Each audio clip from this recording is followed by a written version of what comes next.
Brothers and sisters, it is with great pleasure that I come before you this morning. Great pleasure to be able to talk, to be able to rationalize. I was just pondering in thought as we were loading. I was just pondering in thought, brothers and sisters. There's no way around it. Absolutely no way around it. As I think, we are in a bitter battle. Ever since you and I came to this country, we've been in a brutal battle because we didn't come right. And our trek to America, our trek to the Americas, our trek to other parts of the world, that didn't happen with our participation toward an independent movement, independent diasporical movement. When I say independent, I mean a transmigration that had nothing to do with slavery. Because we have to understand that our people were here. The white man didn't bring you here on the boat only. You were showing him, bless God, how to get to this new world. And that's the missing knowledge. You were showing him how to get to this new world. And because you've always been inviting, because you've always been welcoming to other races, I want you to understand this.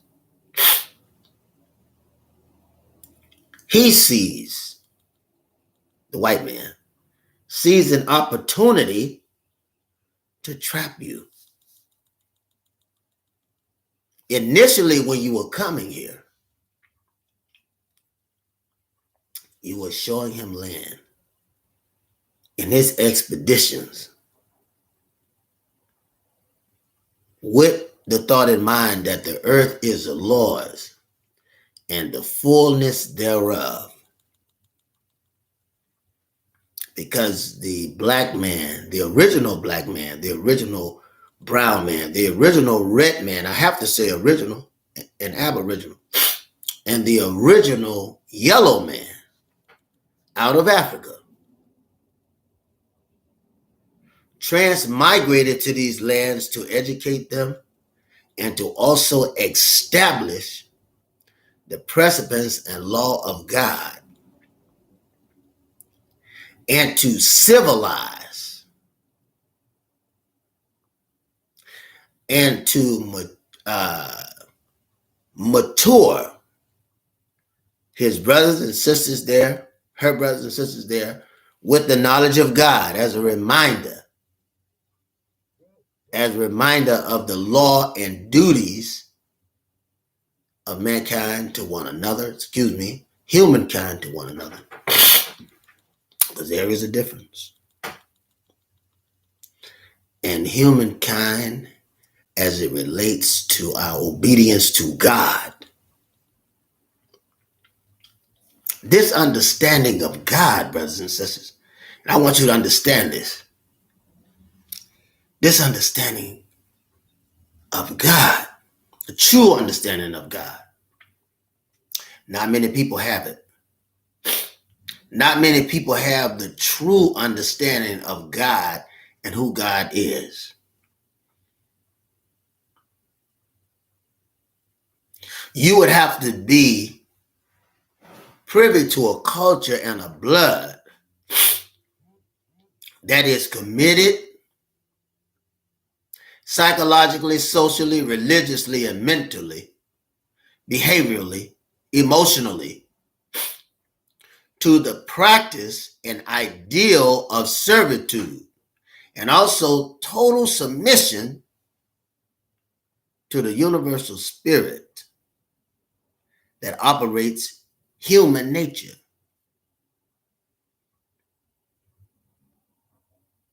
Now, in saying that,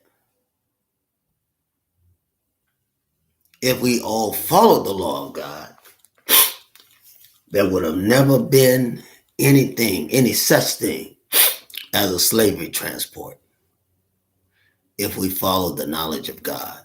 If we followed the knowledge of God, the true knowledge of God, if we followed that. If we followed the true knowledge of God, there would be no desire of any man, any race, to usurp its power over another race. Because the law said that he that stilleth a man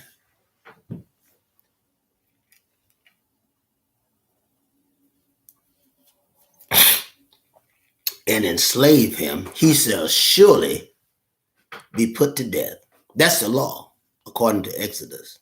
Now, every African kingdom was privy to this law. So they instituted something called indentured servitude as an recompense following an act of war. And war seen as a competition, not in the sense of war today, but as a competition to either instill a better regime to the obedience of God and to outcast any heathenistic practice that would destroy man's community. And when we say community, what it really means is commune. In other words, how we work together, how we would operate. And Africa had and has, if they'll be obedient to it, an ecumenical practice where it is against the law to serve other gods. You can have God by any name, but to serve other gods that had no relationship with their culture and their past. Because the God of their culture would lead them back to understanding who God is, and it would serve the question to philosophy and debate in the best course of action to serve the universal God, and even the direction of what we'll call messiahs or leaders. These leaders and these teachers, philosophy, will still challenge man to know God and to worship him in spirit and in truth. So in that way, if you're worshiping your a God of your culture, your religion, your race, I want to use the term race, a God that has relationship with your science, your technology, your engineering, your mathematics, a God that is attached to your daily operation, then it will be impossible for you to operate against Semitic law, which comes from you. It would be impossible for you to work against the idea of who God is. Now, when the white man put you in slavery, and we're going to talk about the Constitution, just give me a minute. The first thing that he had to do before he even went to war with you, first thing he had to do was change your idea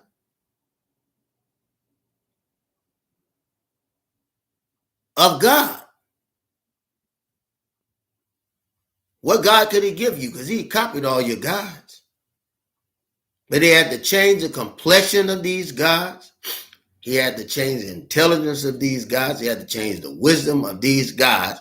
and they had to leave the boundaries of Africa mentally, physically, socially, psychologically, theologically, and otherwise.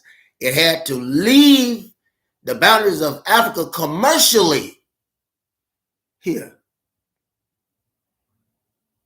and be readjusted to appeal to the skin, the character, and the actions and behavior of the one who would oppress the African, the one that our ancestors welcome in against the law of God. God told us to not even, don't even conversate with these people. Don't even avoid them at all costs. Don't even deal with them. But those that were disobedient, my God, brought in these devils. Today, you can't even get them out of Africa. Today, you can't even get them out of America, which was the second Africa. All you got to do is change the M-E and put FR. You'll find out where you are.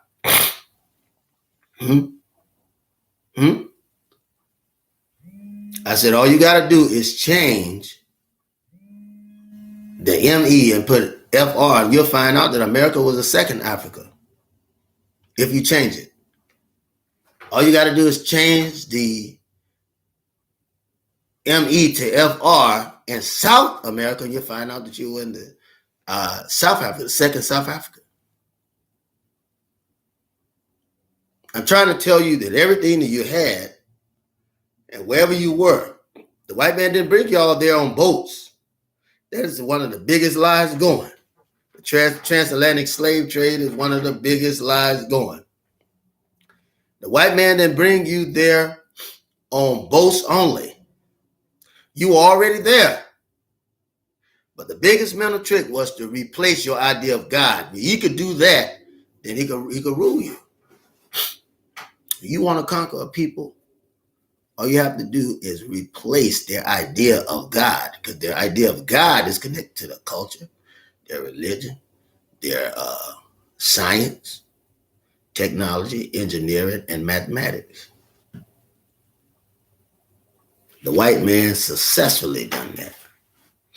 Successfully done that. Let's talk about this Constitution. Because a lot of people, and it's funny, every time I see a politician, well, I've got to tell you, we got to. Every time I see a politician,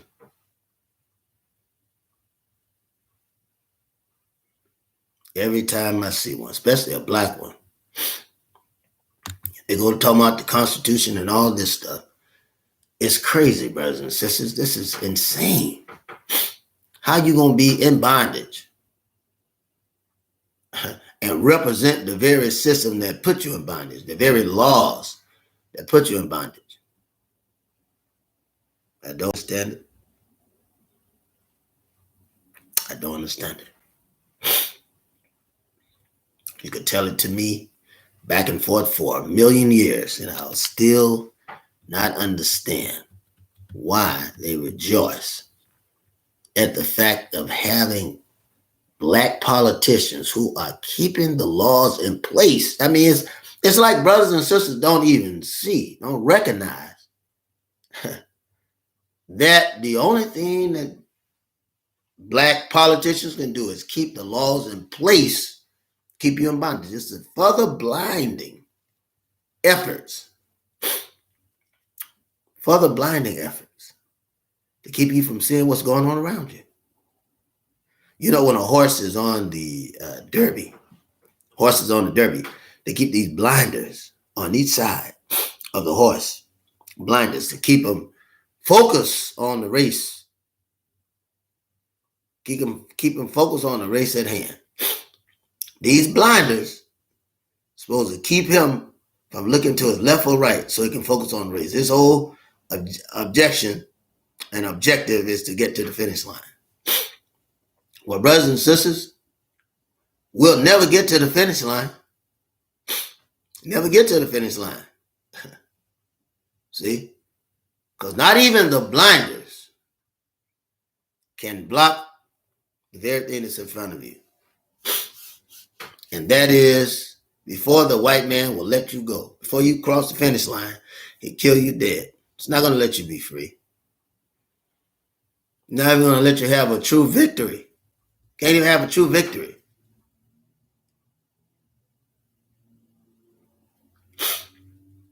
There was a writer, I believe her name was Ruth Calker. In 2022, she wrote about the white supremacist constitution. And I only bring this out because a lot of people still think that they're free. I see Jasmine Crockett, brothers and sisters, one of the biggest distractions that we have in Congress now. And I may be wrong, but I understand she's married to a white man. I may be wrong. I'm quoting some intel that was given to me. I said possibly, maybe. So because I may be wrong, but possibly, maybe she's married to a white man. And I tell you something, I have to be honest. You know, what a person do in their own home is their business. I have nothing against it. That's their business. However, don't come talking to me about God. Don't come talking to me about religion. Don't come talking to me about psychology and anything dealing with the African. Because that's what you and I are, African. The African born here in America, or the American African. I don't want to hear anything associated with religion, culture, anything like that if you're married to somebody white, because it's hypocritical. And see, we've been allowed to do it for so long, right? We've been letting them get away with it for so long till they think they're right. And the only way that they're going to know that they're not right is that they hear the truth. I'm just here to bring you truth. Now,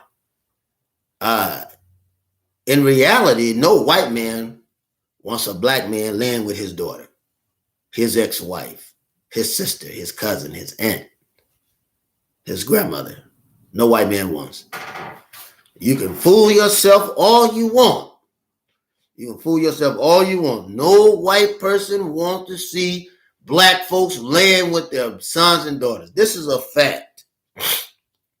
And after a while, even whites and blacks that are married, many of them don't make it anyway. Many of them just don't make it. You know why? Because racism is a reality that's not going anywhere. Not going to go anywhere, brothers and sisters. You finish kicking and raising all this hell and protesting for what? I don't understand what you're protesting for. I understood why we did it, but I don't understand why they continue this shenanigan. Because unless you're talking about a separate land of your own, unless you're talking about separation from this beast, unless you're talking about building up the black community in bondage so to be full of wealth and great substance once we're out of bondage, then you're wasting your time. We should be preparing to get out of here. Because even with blinders on, in full view, you can see what's going on in front of you. But you got to wake up, brothers and sisters. And I'll continue to say it. You have to wake up. Now, this United States Constitution is a document that during every era has helped further white supremacy. There was a white woman. She could be passing for black. I want you to look her up. Her name is Ruth Calker. Ruth Calker. She's got that curly hair. She might be passing. You never know. You just never know. She could be passing. A lot of people have done it in history. And you wake up later and find out that these were actually black people who were passing for white, who's still in the fight to separate black and white, because they already know that the whole thing is a facade. The entire thing, this entire thing about integration is a facade. Such a facade. You know, there was one time when white folks had light-skinned people and mixed people sign in as white. I want you to rub your nose in that for a minute. So inferior, right? So inferior that he was willing to lie about his population numbers. The United States Constitution is a document during every era has helped follow white supremacy. No doubt about it. Ruth Cocker right on this. And expresses the fact that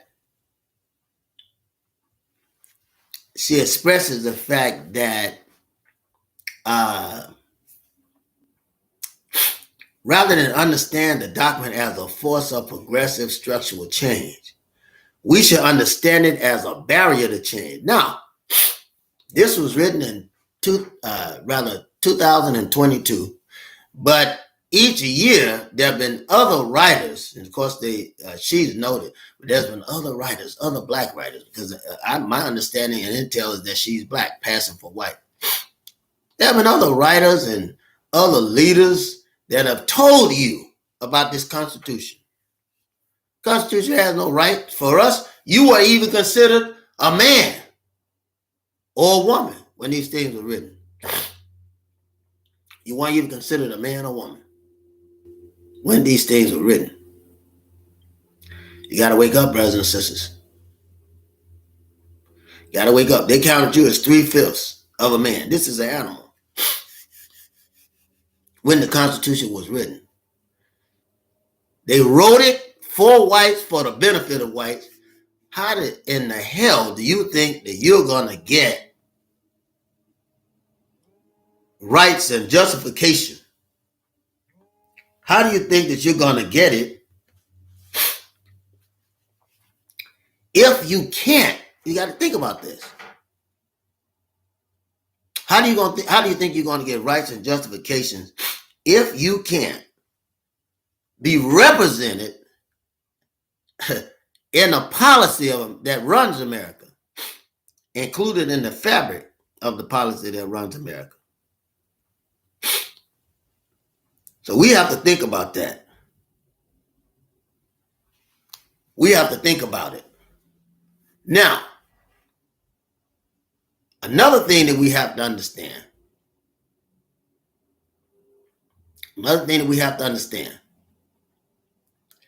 is that if America was built on slavery, I have to say this, I'm not going to hold you long today. I have to say this. If America was built on slavery, what makes you think that the white man's going to let you go? Because you're still a slave. You're still a slave. What makes you think the white man is going to let you go? To discontinue his ability to make more wealth off of you in this day and age. Because I tell you, my contention is that slavery has not been eradicated. We're not free. It's just a better system of oppression or slavery, however you want to call it. I'm not going to hold you long. This is what I wanted to talk to you about. Because we have to understand what's going on today and understand that just because you have a black politician in office, even just because you had a president, doesn't mean that you'll be getting equal representation under the law. Understand the basis of this Constitution, why it was written. The only thing that can free you and I is that the entire Constitution be abolished, be destroyed. The entire Constitution. And to be rewritten. And they're not going to do that. They'll amend it. They'll never change it. They'll amend it. And if you amend something, it's like you're giving or making an allowance for someone. The document is flexible so they can amend it. Right? But it's like a man giving you something. like him giving you something. If he give it to you, you can always take it back. So I just want you to understand what's going on. And we have to understand it. We have to understand what's going on, brothers and sisters, because you and I will never, and this you can believe, we will never get freedom, we'll never get justice, and we'll never get equality unless we're willing to pay the price for freedom. You got to pay the price of freedom.